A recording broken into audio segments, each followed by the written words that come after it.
Hey guys, today we're gonna show you how to make Dalgona from Squid Game. The hypothesis is that the baking soda will make the sugar lighter, more airy, and allow it to be poured more easily. The measurement for this batch of Dalgona is 6 teaspoons of sugar, 2 teaspoons of cocoa powder, and 4 pinches of baking soda. Sugar or sucrose has 342.30 grams per mole worth of molar mass, while baking soda has 84.02 grams per mole worth of molar mass.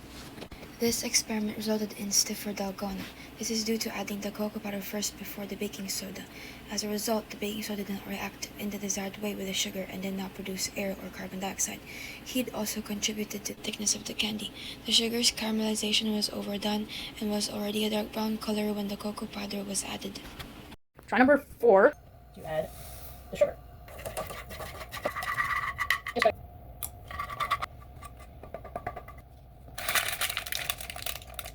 Take our cookie cutter. Look at that. Take this Dalgona candy, player. Your task is to complete the Dalgona by cutting out the shape and while also explaining its history and the chemical reactions that take place. Dude, are you sure you know how to make Dalgona? This sucks. Shut up, I made that Dalgona just like my mom would. Time starts now. You have 10 minutes. Basically, when Dalgona is being heated up, the sugar, or C6H12O6, it melts, reaches its melting point, which is about 180 degrees Celsius. And so once that's melted, the baking soda, or NaHCO3, reacts with the sugar by releasing H2O and CO2, which the carbon dioxide that's released, or the CO2 that's released, basically causes it to fluff up and foam up like that. And then basically so that's the baking soda decomposition, and the sugar is like heating up, and then also it's drying out at the end. And so to go over a brief history of Dalgona, it was created in the 1960s after the Korean War, due to many Korean parents wanting to give their children sweets like the U.S. Army personnel had done.